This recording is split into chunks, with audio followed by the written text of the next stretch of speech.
Welcome once again to another episode of Strange Planet. Thanks as always for sticking me in your ear. And if you're interested in getting deeper into Strange Planet, you might want to consider becoming a monthly subscriber, which gains you access to all sorts of bonus material, my monthly newsletter, commercial-free listening, bonus episodes, discounts on merchandise. Just go to strangeplanet.supportingcast.fm. strangeplanet.supportingcast.fm. And thanks for all of your support. I've done many shows on Bigfoot, Sasquatch, the hairy folk over the years. And I've never spoken with this gentleman, my next guest. He is considered one of the most controversial Bigfoot researchers. He has perhaps the most well-documented video and audio, even drawings, of a group of family of Sasquatch that he's befriended in a remote and undisclosed area of Canada. And his interest in Sasquatch began way back in 2008 when he was in the woods photographing wildlife and nature. He had an epiphany to search for the hairy folk who most call Sasquatch or Bigfoot. And their existence was shown to him early in life with a childhood sighting that had a traumatizing effect at the time. It's now been more than 12 years, 15 years, searching for answers since his initial close Sasquatch vocal encounter back on October 25th, 2008.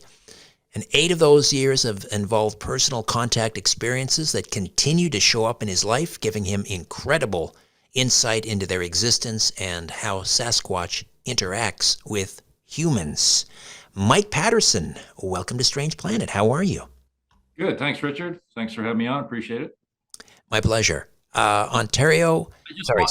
I just want to correct one thing, though. Yes. I don't have video, right? So photographs, still photos. I've seen photos. Yeah. Thank you. Thank you for that. SasquatchOntario.com. SasquatchOntario.com. I'm sitting here in Ontario, in just north of Toronto. You're not far from me. Not too far. We won't disclose your exact location. How far north, though, do we have to go? Or, how close in proximity to the GTA, let's say, could we find Sasquatch? That's it's something that I've not really opened up about. That first close vocal encounter I had, it was in the GTA. It was. It blew my mind. Oh, yeah. It was the top end of the city. Yeah. Wow. There's about 5,000 acres up there, right? Yeah, the Greenbelt and the Oak Ridge Moraine in that area. If you had told me, before that happened, that when I first met the person who basically showed me the ropes, right? And he had me meet him at a certain location, at the top end of the city there. And I was like, no, I thought, no way. But hey, I went along with it. And obviously their intention was to let me know of their existence, because it was only 4.5 hours later that I had my life changed. And that was back October 25th, 2008, about 4:30 in the afternoon. It was like a drizzly day, and people walk their dogs through these trails, and some people horseback ride, and we're going around banging on trees and stuff. And he's showing me the ropes, and at one point he picks up a fist-sized rock, this other guy that I was with, and walks up to a big pine and smacks it a couple times, and that's when I heard it sound like a really rapid triple chest thump tone. And I'm pretty good with my wood sounds, my forest sounds, and it just instantly didn't sit right with me. It was something felt bizarre, strange, and that's when we just stopped and listened. And then it was just seconds later, 3 giant raspy guttural whoops that he sounded 10 feet tall, and it was close and loud and filled the woods. And there was a lady actually walking her dog, just come around the corner where we were. We were at this 4-way trail crossing, just up one trail, just 20 feet, 30 feet. And this lady come walking around the corner right after it happened with her little dog, and she just had this scowl on her face. She was closer than we were, but still, anybody that would have been right there, loud and clear. So we didn't say anything to her, just kind of, said, nodded as she walked past. She had this scowl on her face, and she probably, who knows, she might even wonder to this day what that was, right? Were there any smells associated with No, the sound? None. no, I have learned through my personal experience with Neff's family, they create the smells, and they create different smells, both putrid and nice, and they turn them off or turn them on and shut them off like a light switch. So you went into the woods just to do some wildlife photography, and after that, your life was basically changed forever. Yeah, I was spending my time off. My partner who I was with at the time was working every weekend, so it's like, okay, I'm buying some camera gear. I'm going into the woods by myself and chasing after wildlife, trying to get those National Geographic quality images, and I was apparently being watched, and that's when I got this epiphany to start looking for them. It just came out of who knows. I think they had something to do with it, considering what I've experienced and understand of what they're capable of. Right. Right. But you had an experience as a child, did you not? Yeah. Yeah. About the age of 10, I think it was 10. It was up in Denby, Ontario. So northeast, probably, I don't know, a few hours northeast of Toronto. And it was a little place called the Swiss Inn. I think it shut down a long time ago. I know the sign was still up because I had driven past it. And yeah, back then my dad had dropped me off down the road, do some fishing. We were up there with family. I had grandparents and aunts, uncles, cousins, all that stuff. We were all up there for a weekend. And dad had dropped me off to, there was, it was like a river there and a bit of a campground, people camping. And so dusk started setting in. So I started walking back. It couldn't have been too far. I'm just 10 years old, right? So maybe it was who knows, maybe a quarter, half mile up the road. I don't know. But that's when I saw something standing on two legs at the side of the road. Could have been 50, 100 yards up the road. I'm not sure. That was a long time ago, but I saw it. And as soon as I saw it, it turned and just disappeared into the tree line. And that's when I ran back to that campground, and somebody gave me a ride. I remember I couldn't speak. I couldn't get a word out at first. I finally said help, and I was just pale white, and I was white, like pale, for some time. It's when I got dropped off and walked back into the lodge there. That's they all commented on how pale I was. Right? They knew something had happened. I said I got chased by a bear, but Oh, you kept it from them. well, I didn't know. I didn't. That was just my reaction, right? I didn't. I'm a kid, so this is what came out of me, and then I just kind of buried that and didn't realize what happened until I got involved in this, what I'm doing now, and I look back and it's like, holy smokes, that was a Sasquatch. Wow. Um, so then take us up to the ensuing years after 2008. And again, we're not going to disclose your location, but when did you start to get up close and personal, I guess, with an entire family of Sasquatch? So I'd spent about 4 years roughly frequenting that same location and different areas where I had that first close vocal encounter. I'll tell you exactly where that is after we get off the show, right? Sure. And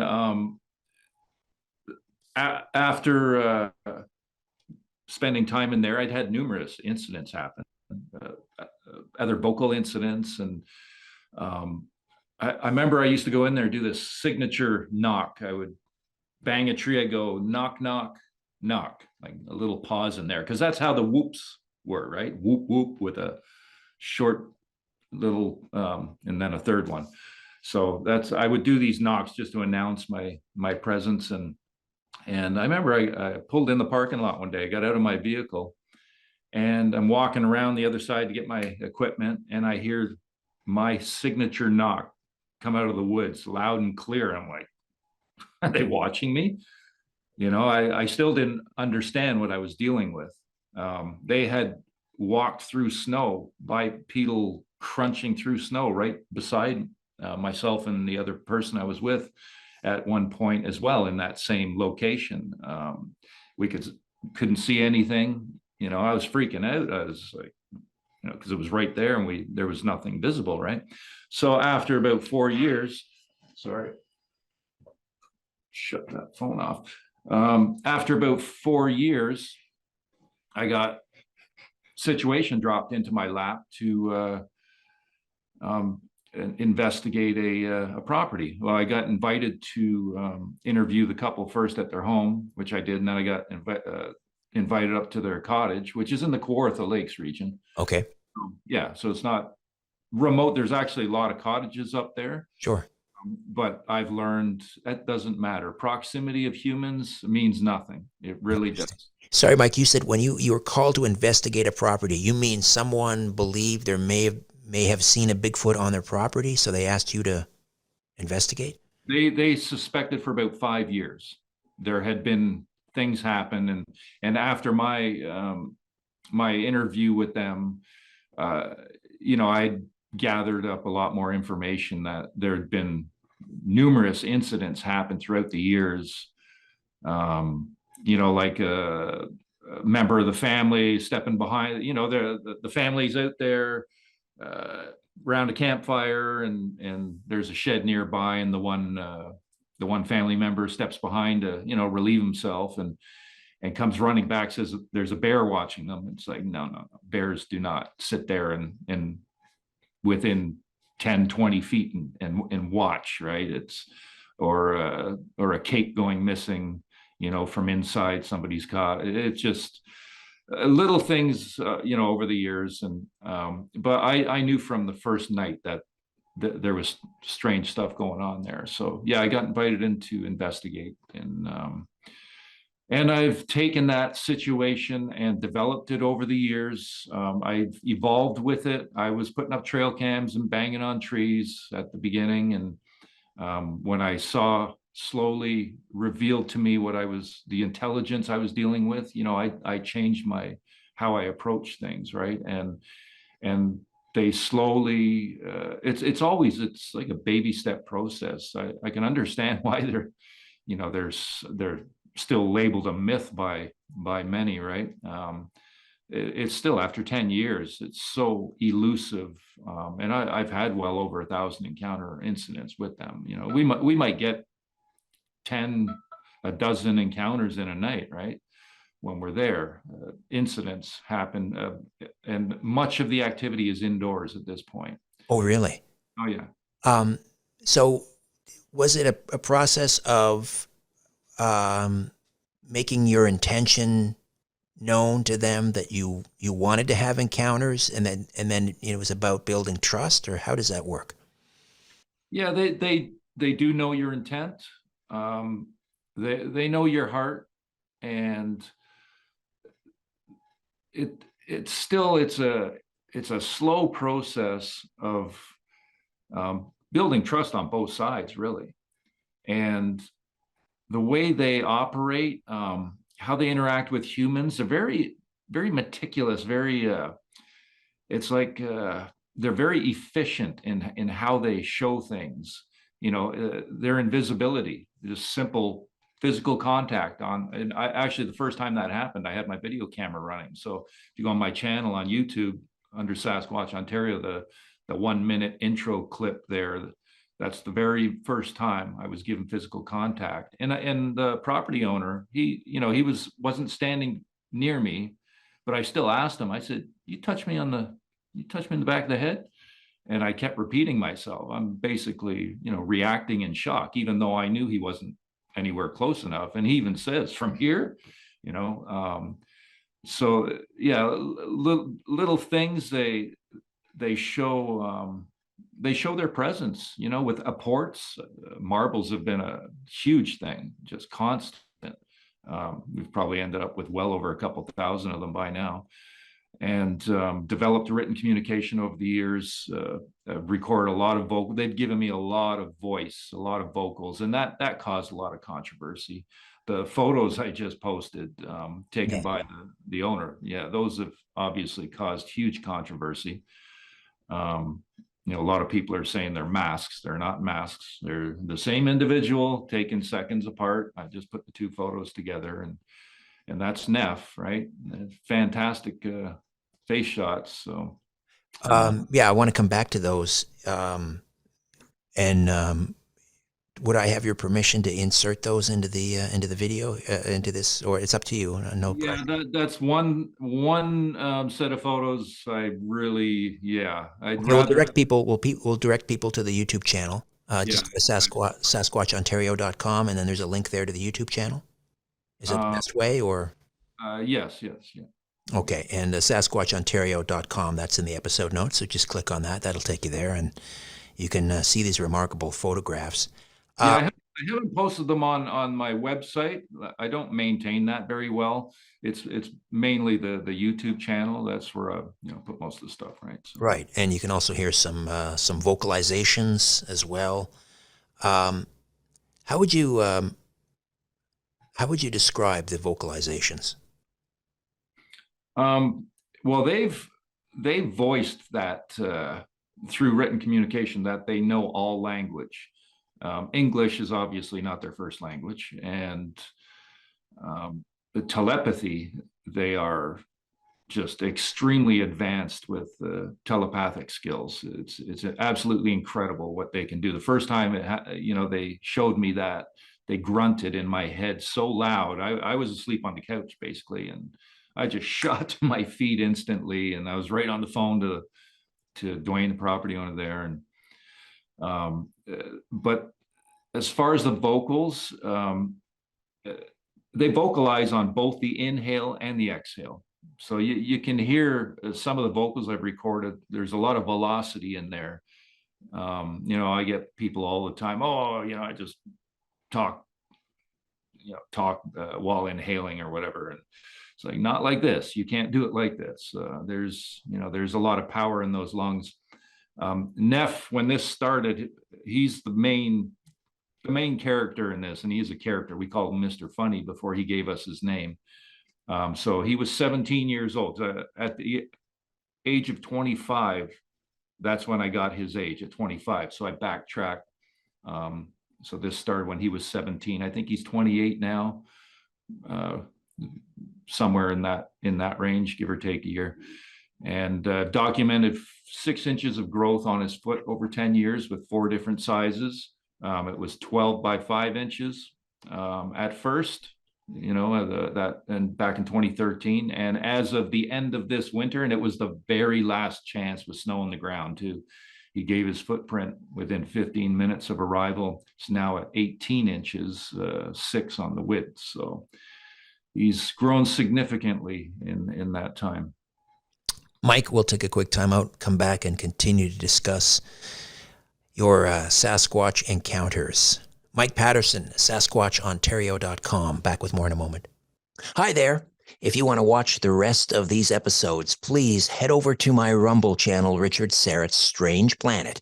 You can watch complete episodes there. New, complete, unedited episodes drop every Monday, Wednesday, and Friday. Again, the Rumble channel is Richard Syrett's Strange Planet. In the meantime, I want to thank you for supporting this YouTube channel all of these years. However, the problem is I never know when I'm going to run afoul of the censors at YouTube. I never know when I'm going to end up in YouTube jail. There doesn't seem to be any rhyme or reason. And in fact, 2 more strikes and this YouTube channel will be taken down altogether. So help me fight big tech censorship, enjoy the complete unedited episodes, and join the rest of the Strange Planet community over on Rumble. Again, Richard Syrett's Strange Planet on rumble.com. See you over there.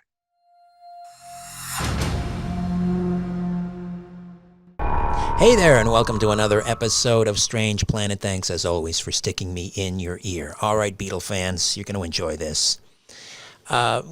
People talk about, oh, the fifth Beatle. Who was the fifth Beatle? Well, of course, it was George Martin. He was, the producer. Oh, wait a minute. It was Eric Clapton. He played lead guitar on While My Guitar Gently Weeps. No, it was Billy Preston. He played keyboards on Let It Be, on the Let It Be album. Oh, no, it was Stu Sutcliffe. We can't forget Stu Sutcliffe, the late bass player who passed away in Hamburg. Well, what about Jimmy Nicol? Jimmy Nicol? Who's Jimmy Nicol, you say? Well, wait till you hear this remarkable story. We're going to get into the remarkable tale of Jimmy Nicol with the rock and roll detective. Jim Birkenstadt has spent a lifetime researching, writing, and consulting in pop music history. His books on the unreleased recordings of the Beatles, Black Market Beatles, and the making of Nirvana's seminal album Nevermind are critically acclaimed. He's served as a consultant to the Beatles, Apple Corps Limited, George Harrison, the Traveling Wilburys, the band Garbage, and many international record labels. And he is the author of Mysteries in the Music, Case Closed. And I mentioned Nevermind Nirvana. Now we're going to talk about the story of Jimmy Nicol, the Beatle who vanished. Jim Birkenstadt, welcome back to Strange Planet. How are you? Hey, thanks, Richard, for having me on again. I'm great, and it's great to be back on your show. Before we get into this remarkable story of Jimmy Nicol, the foreword to your book is written by someone else. Many Beatle fans may not be familiar with, and that maybe you could call him the fifth Beatle, yet another character, and his name was Chas Newby, who, well, you tell us who Chas Newby was and how he became, for a short while, part of the Beatles family. Well, Chas Newby had played in a teenage band with Pete Best, and he was, around, but he was at the time the Beatles came back from Hamburg. He was actually just coming home from college, where he was studying to be an engineer. And the Beatles came back from Hamburg around December 1960. And at that point, Stu Sutcliffe, their bass player, had fallen in love with Astrid Kircher and had stayed behind in Hamburg. And none of the other Beatles, including Paul McCartney, wanted to play bass. And I think it was because back then, bass players didn't get the girls. And so for some reason, there was a stigma about being the bass player. So they said, okay, we'll have to find a bass player, and Paul would sit on the piano or play some other guitar. So they had Pete Best now as drummer, and they asked him for advice, and he said, well, I used to play with this guy Chas Newby. He's home from college for winter break. Let's ask him.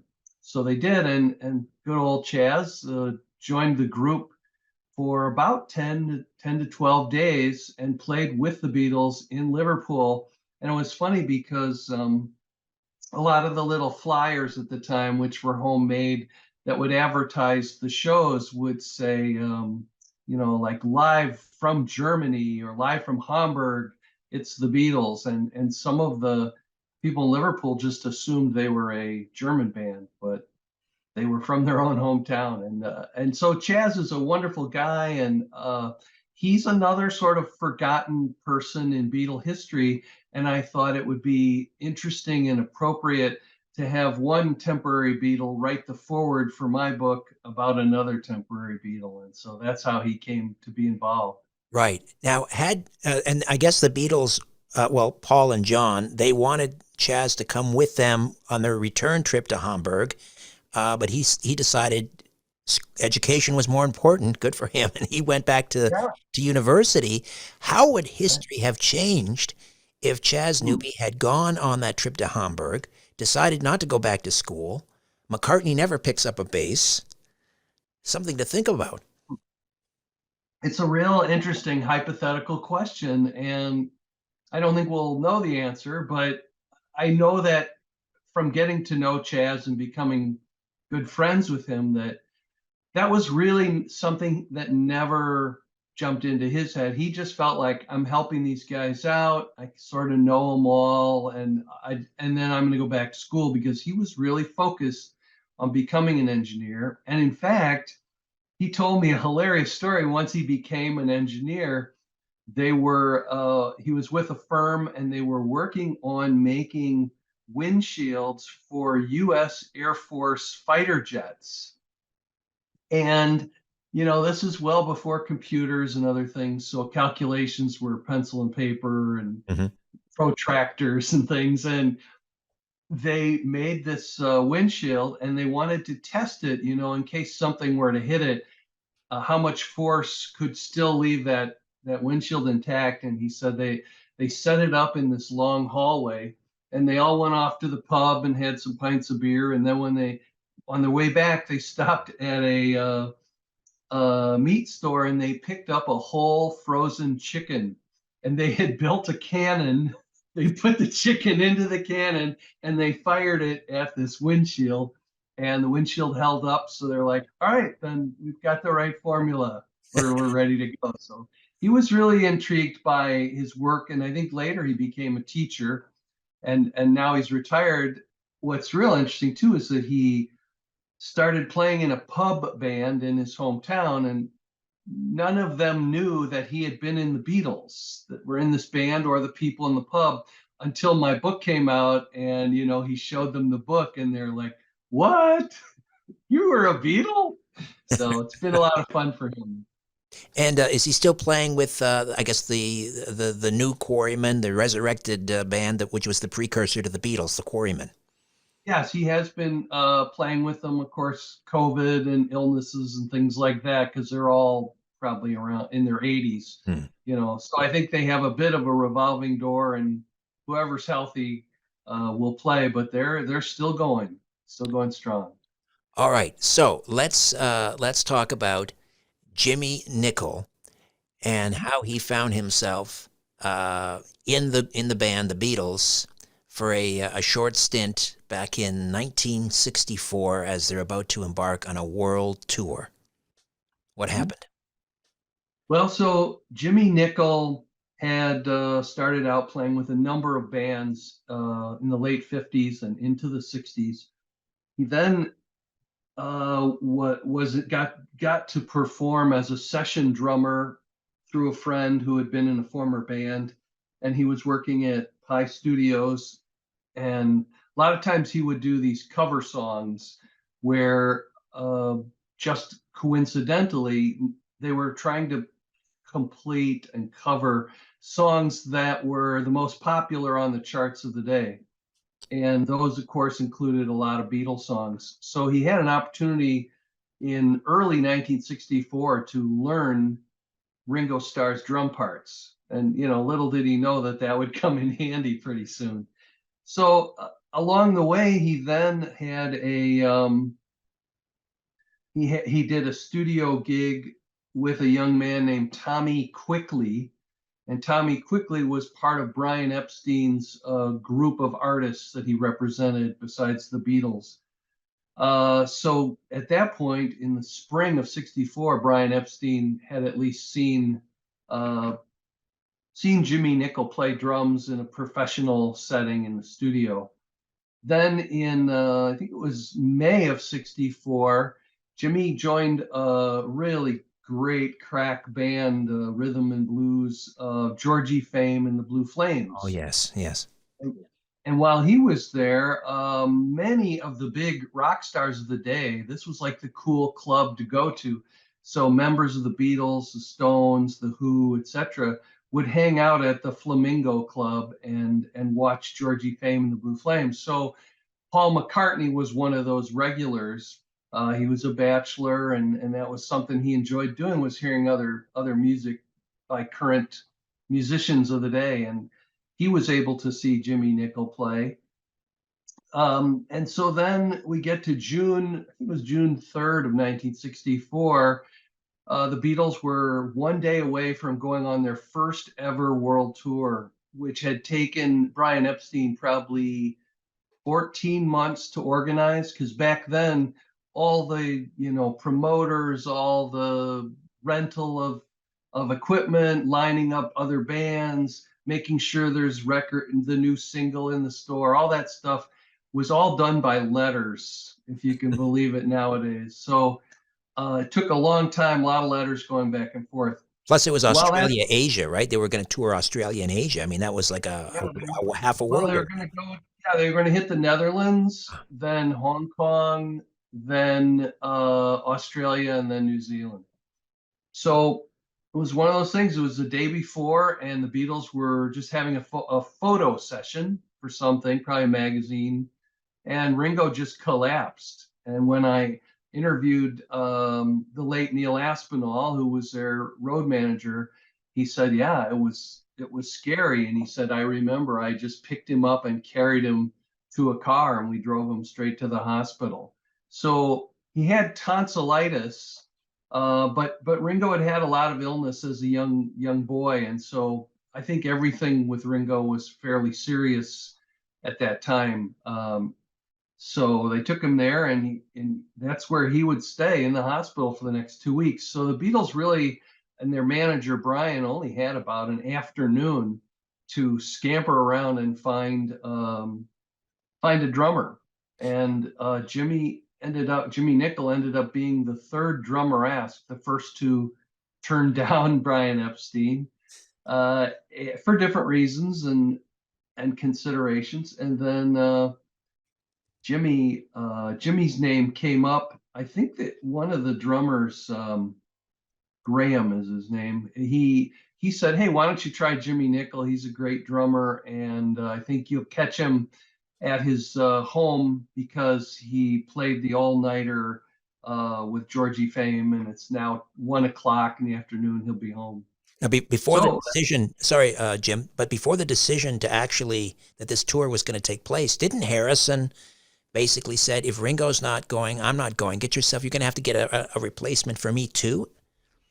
Yeah, that's absolutely right. He said, it's not the Beatles if Ringo's not going to be there, and so he just thought it was ridiculous. And in fact, years later, he still thought it was ridiculous. But they all, Epstein explained to Lennon and McCartney, who were really kind of the leaders at that point, that all these arrangements had been made. There were no legal out clauses. There was no insurance like there is today. It was basically the show must go on, or the Beatles would have been sued for all these monetary losses around the world. All this merchandise wouldn't have been sold. Their reputation would have been tarnished. So it really had to go on. And I think that they all leaned on George and explained to him, we're going to just have to do this. Otherwise, there's no more, our group could be finished. And in those days, a pop group only had a shelf life of 1 to 2 years. No one knew they'd go on and on like we do today. So he eventually capitulated, but he wasn't happy about it. And what about Ringo as he's lying in his hospital bed now, realizing that he's being replaced by Jimmy Nicol? Was he nervous that this might mean he was finished with the Beatles? I think he was at least a little self-conscious about it, because if you think about it, 2 years earlier, Ringo had replaced Pete Best. And so now here we were, and I'm sure that all of us might have, if we were in Ringo's position, might have felt a little insecure at that time. However, I think the thing that people need to understand, and Jimmy Nicol maybe didn't understand this, is that they were like four brothers at that point. They had slept in rooms and had to share beds and all this stuff in the cramped, crummy conditions of Hamburg, and they had played 16 hours a day, and they all just really liked each other. So I think that, although Ringo may have felt a little insecure at the time, he didn't need to. And why didn't they ask Pete Best to come back and fill in? Were there hard feelings at this point? Well, first of all, I interviewed Pete Best and said, did they in fact reach out to you? And he gave me a one-word answer. It was no. I think that there are a few reasons. One is, why would you ask someone back that you've fired from your band?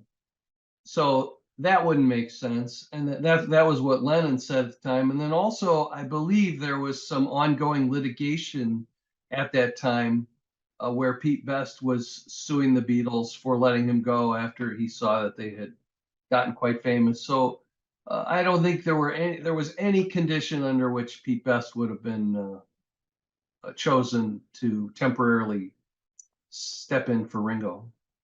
So now things have to move pretty quickly, right? Walk me through getting Jimmy Nichols Beatleified, if you will.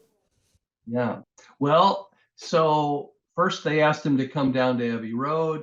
He did a very quick run through of the songs at Abbey Road, and John Lennon just turned around and said, "You're in," because none of them realized that Jimmy knew all of Ringo's parts from doing those recording sessions of cover songs back in January. So that was really great. He didn't have to learn anything. He already the songs of the day were the ones that were popular on the radio, and they would then use those songs at the time for their set list. So he was all ready for that. Then Epstein talked to him and made the arrangements, and then he went off to a pub with his friend, and at the pub, Mal Evans came by, who was the Beatles roadie, and said, here what the details are. We'll pick you up tomorrow, etc. And if there's anything at all you need, call me. And he gave him his number, and he said, I'll be taking care of everything you need along the way. So then he goes home, and first a tailor comes over with Ringo's actual suits. And Ringo is a pretty slight guy till this day, and Jimmy Nicol was pretty strong and husky, and so they had to try to let out Ringo's stage suits so that he would match the other Beatles, and that wasn't easy. I did see one scene of him from the back from some footage in the Netherlands, and boy, he was really filling out Ringo's jacket pretty tightly. The other thing was they gave him a bit of a haircut. He had been growing a Beatle style haircut because that was the style for young men in those days, in England anyway at that time. So it started to fix it, to grow it, and then they sent over a hairstylist to kind of clean it up and make sure the bangs looked good. And that was it. And then I'm sure he must have been awake for a long time the night before going, wow, what's about to happen to me, and then they picked him up the next day. And in 27 hours, he's playing a gig where, was it Copenhagen? Yeah, I think it was. Yeah, it was a concert in this big kind of barn-like facility, and he was playing along, and I think at the very start, he was off the beat. Again, a problem Ringo would have too sometimes live, because the screaming was so loud, he couldn't hear the other instruments. I once heard Ringo say, I used to watch their butts in order to know what the rhythm was, and I'd get back on the rhythm. But John Lennon sensed this, and there's actually a clip where a newsreel where you can see him turn around, and he's showing Jimmy the 2 and the 4 beat on his rhythm guitar, so that Jimmy can get back in sync with the band. And so that was really interesting. John and Paul really did try to take him under their wing on that tour. I think they realized what kind of pressure that must be, if you think about it, to just suddenly be plopped into the greatest band in the world. You're touring the world for the first time, and there's all these, screaming fans all around you. How was he received by the fans? Because he wasn't Ringo. I mean, was he introduced? This is Jimmy Nicol sitting in for Ringo, and what was the response from the fans? Usually at the end of the show, usually it was Paul would say, we just want to say we're sorry Ringo's ill, and but everyone please give a big hand for Jimmy Nicol. And the fans responded, they're all hyped up anyway, and they're all excited to be in the same room with the Beatles and to hear their music live. And they gave Jimmy Nicol rousing cheers wherever he went. It was really nice. Fans were good. Now, did they have to adjust the set list because there? What was the song Ringo in those days? Yeah. I want to be. I think it was I Want to Be Your Man. Yeah, they had to just delete it because they weren't going to have Jimmy Nicol sing Ringo's song. And back then, when they did have Ringo, their entire concert was only like 28 minutes long. So now it was 25 minutes long or something. Pretty short by today's standards. Um, to the, I mean, you could probably tell. I know you could tell the difference between Jimmy Nichols' drumming and Ringo's drumming because Ringo was more wrists, right? What Right. um, what is the tip off that it's not Ringo behind the drum kit, that it's somebody else? Well, Jimmy had a different style than Ringo. Ringo used to sit kind of low, and he got his power from very strong wrists, sitting low and being very close to the drums. Jimmy Nicol had a different style, so he actually would lift up the seat on the drum kit, and he would use his arms a lot to come down very hard on the drums. And I think that he was a slightly louder drummer. Also, if the bootlegs don't really do any justice to being able to hear Jimmy Nichols drumming because everything's so drowned out by the screams. And most of these recordings were audience recordings, so you don't specifically hear the drumming. But if you did, you would hear a more basic playing of those Beatle tracks because Ringo knew where all the fills were, and in some cases Jimmy didn't know where the fills were. The other interesting thing is, which I didn't see until I started to see photos from Adelaide, a little further into the tour. Jimmy, the Beatles used to end the song, and then all four of them would synchronize. They would bend over and bow to the crowd. So that was part of their trademark. And Jimmy either didn't know that or didn't care because Jimmy was used to sort of big band drumming, and he had played in big bands. And in a big band drumming, usually when the whole band ends, the drummer keeps going with a little bit more flourish to get more applause from the audience. And so there is a great picture in the book, The Beatle Who Vanished, where you see the three Beatles are bowing and Jimmy's still banging away on the drums, which was unnecessary, but I'm sure he was just used to that. And again, I'm sure he was as hyped up by the fans' reaction.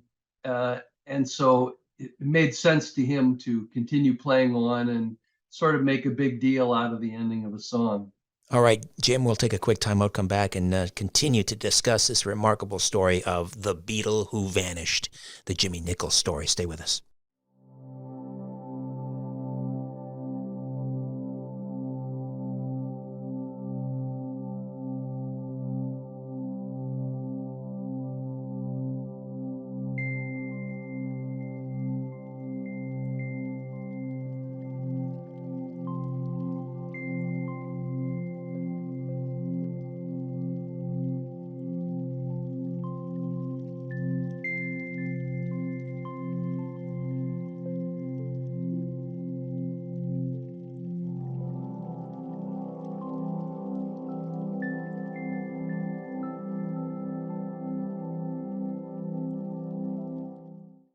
Hi there. If you want to watch the rest of these episodes, please head over to my Rumble channel, Richard Serrett's Strange Planet.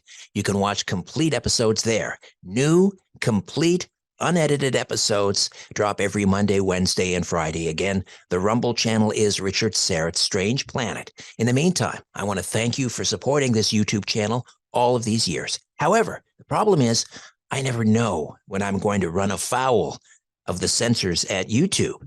I never know when I'm going to end up in YouTube jail. There doesn't seem to be any rhyme or reason. And in fact, 2 more strikes and this YouTube channel will be taken down altogether. So help me fight big tech censorship, enjoy the complete unedited episodes, and join the rest of the Strange Planet community over on Rumble. Again, Richard Serrett's Strange Planet on rumble.com. See you over there. And welcome once again to another episode of Strange Planet. Thanks as always for sticking me in your ear. I have not done many shows on crystals or gems. I could probably count on one hand the number of shows that I've done on gems or crystals, and this is going back 25 years almost. So, but that's where we're going tonight. And I have to tell you, this particular gem I had never even heard of. And then our good friend Manzanita Carpenter at Inner Traditions sent this book along, The Book of Moldavite, Starborn Stone of Transformation. And I thought, I've never heard of Moldavite. And I started to read it, and I thought, wow, this is absolutely fascinating. I have to get this gentleman on, and we're going to talk about it. Robert Simmons has been working with crystals and stones for more than 35 years. He's the co-founder of Heaven and Earth, a company offering gem and jewelry creations for self-healing and spiritual development. He's the author of several books, including The Book of Stones and The Alchemy of Stones. He lives in New Zealand, and this is the latest, again, The Book of Moldavite, Starborn Stone of Transformation. Robert Simmons, welcome all the way from New Zealand. How are you? Oh, I'm great, Richard. Thanks for having me on. This is exciting for me. Me too, because I love to learn about new things, and as I said, never heard of it before. Let's begin at the beginning. Literally, this cataclysmic event 15 million years ago that is responsible for Moldavite being found and mined here on Earth. What happened 15 million years ago, give or take? Sort of in the heavens above of our little blue marble. Well, what happened that generated Moldavite as a substance was a meteoric crash that happened in what's now Germany about 14.8 million years ago. And what occurred is that a meteorite about 1 kilometer in diameter, if you can picture that, came streaking across the sky from west to east and landed in Germany at a speed of about 25,000 miles an hour, hit the ground, and there was generated such tremendous heat, and also just the explosion of the meteorite as it hit the Earth, that it vaporized not only the meteorite itself, but also the earthly rock underneath it. And that explosion sent all that vapor of rock up into the stratosphere. And the momentum of the meteorite coming from west to east shot the vapor further to the east, about 250 to 400 kilometers, where after it cooled in the stratosphere, it became a liquid glass, which rained down as a molten rain on what's now the Czech Republic, southern Bohemia. So that event was one of the huge events in the history of the Earth geologically. The impact was so intense that it would have been heard here in New Zealand on the other side of the Earth if there'd been anybody here to hear it. And it actually reversed the magnetic poles of the Earth when that meteorite struck. So it's a major thing geologically that hasn't happened that many times in the Earth's history.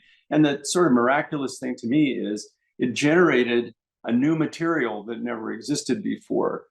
And it's highly silica. It's what's called an amorphous crystal, and it's a transparent green color, kind of a translucent green that is forest green.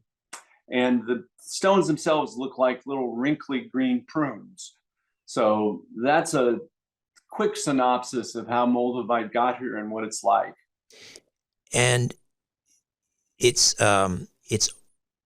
from a family of gems. Are they called Titikites? Did I say that correctly? Tektites. Tektites. Thank you. Yeah, tektites. And tektites are glassy objects like Moldavite that are formed by these meteoric collisions, because of course there have been a number of them in the Earth's history.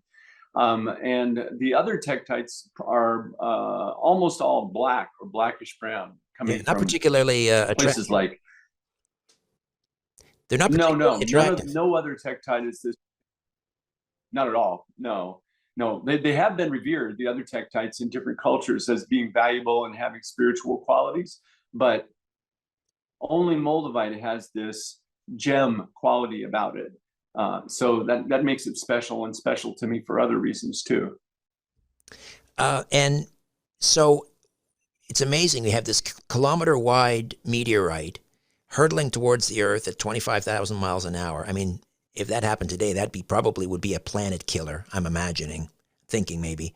Right. And it only rained down in Bohemia, in this one part of the Czech Republic. That's right. It was, if you can picture it, here comes the meteorite from the west, kaboom, it hits the ground. The momentum shoots this cloud of vapor up to the east, and as it becomes pulled down again by gravity, it lands basically in two areas of southern Bohemia. One is very close to the German border, and the other one is further east, Moravia. But anyway, and the two different areas of Moldavite actually have two different colors too. The Moravian Moldavite is a brown green, and the really beautiful stuff is the southern Bohemian Moldavite. So, and it has been revered for what, 25,000 years, perhaps, maybe even more. Tell me about how the ancients used it and what they thought of it. Yeah, this was interesting to me too, because when I came to this, I wasn't a crystal person. I didn't know or believe in stone energies, but I read that the Moldavite amulets were discovered in the same archaeological digging site where the original Venus of Willendorf statue was found. And the Venus of Willendorf is the oldest known representation of the goddess. So it's reasonable to think that the same people who were worshiping the goddess 25,000 years ago, which is when that site was dated, were also wearing Moldavite for spiritual reasons, because they found the amulets in the same dig. Would they also have been fashioning tools out of it, arrowheads, that sort of thing? Yeah, actually, they did make arrowheads out of it, and scraping tools as well, for like hides and things like that, because on a practical level, it's a little bit similar to obsidian, which is also used for those kinds of things. So people used what they had, and it also, through the years, through many centuries later, became an ornamental stone used like from the 1600s on things like the handle of a cane. And it was used a lot in jewelry as well.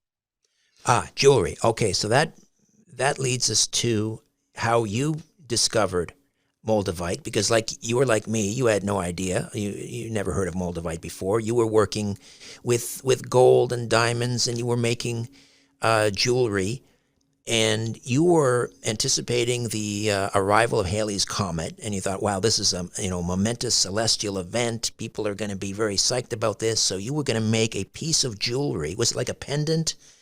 And you were going to have a gem as the actual comet, and then the tail of the comet you were going to fashion out of diamonds. So that was your plan. That all changed. You're on this road trip. Take it from there and tell us about this amazing synchronicity. Yeah, that was one. I was a jewelry designer in those days, but my spiritual interests had nothing to do with the way I made a living. And there was a little feeling of disconnect in that. But regardless of that, I was also wanting to do something unique with jewelry.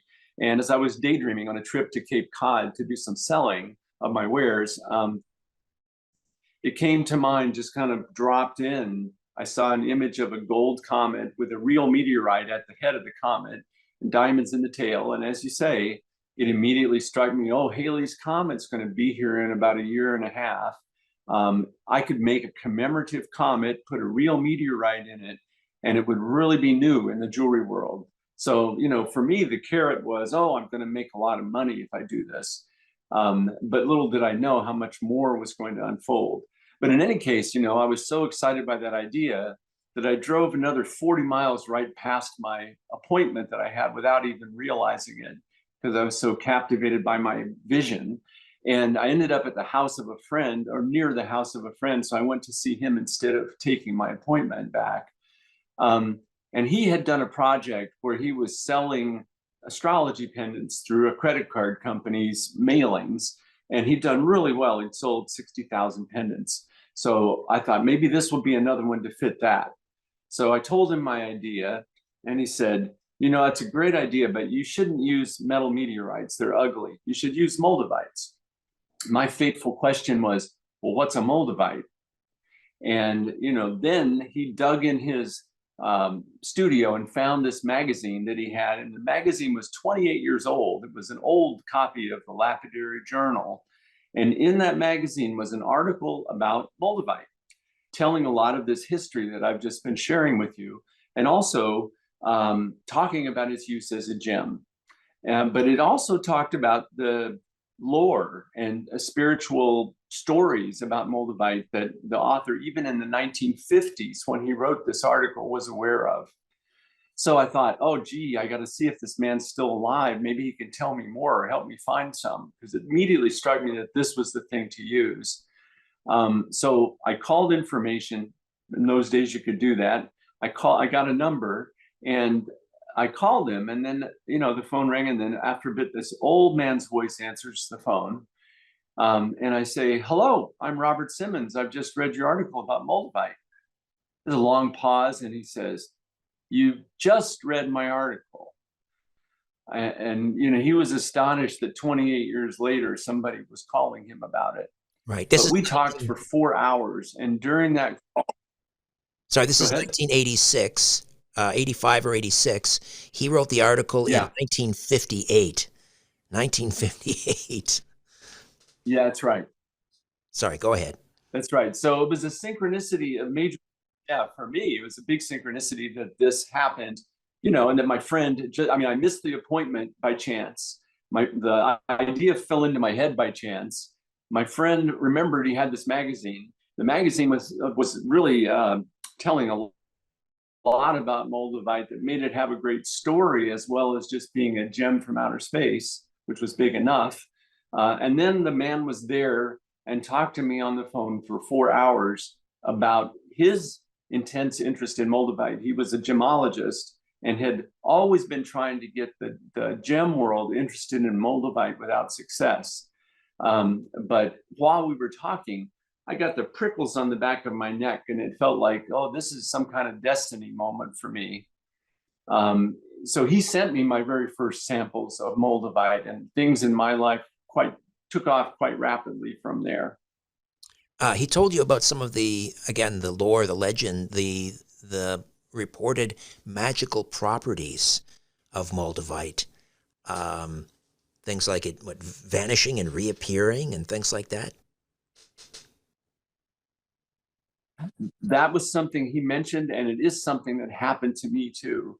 So I'll talk about that for a minute, because it is really one of the surprising things about the stone. So yeah, I've got one of my very first favorite moldavites I had, and it did this thing of disappearing and reappearing a number of times during the time that I've had it. I've had this particular piece for now 36 years. But it would do things like I would leave it on my dresser, and I'd go to get it the next day to put it in my pocket, and it wouldn't be there. And then 2 weeks later, I found it in the potted plant in the living room. So inexplicable. There was one time in the shop when my wife and I opened a crystal shop during this first couple of years from when I discovered moldavite. I also discovered my wife. But during, you know, if you just fast forward to when we had our shop, there was a day in which a customer came to the counter, and she was quite upset because she bought a big piece of moldavite, pretty expensive, and it had disappeared. She was sure she knew where she'd left it. So I said to her, well, don't worry too much, because mine goes on sabbatical from time to time, and it always comes back.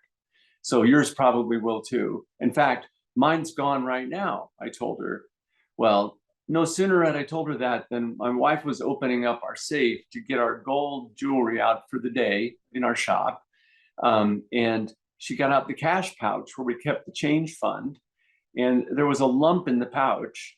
And lo and behold, that was my missing moldavite in the cash pouch inside the safe. So it did a real Houdini somehow to get from where I left it at home into the cash pouch in our shop inside of a safe. And then the woman eventually, like a couple months later, she got in touch with us and said hers came back as well. So many reports of this. Yeah. Even in the back of my book, there are half a dozen reports in the back of my book where we have letters from people who were moldavite enthusiasts, and they've told the same thing about this disappear, reappear phenomenon. So don't know why, but there's a certain trickster quality to moldavite. Moldavite also said perhaps to have been the material from which the emerald tablets were carved. And well, tell me about the emerald tablets. This is Hermes Trismegistus. I guess the legendary father of alchemy. The tablets are supposed to contain the secret laws of the universe. But do we know for sure it was moldavite? We don't know for sure that it was moldavite that the emerald tablet was carved from, but the legend of the emerald tablet is so similar in certain ways to the coming into being of moldavite. One of the things is when you read the emerald tablet, you find that and the lore around it, you find that the emerald tablet was said to have come to Earth from the stars. So it was a gift from the gods that actually descended to the Earth.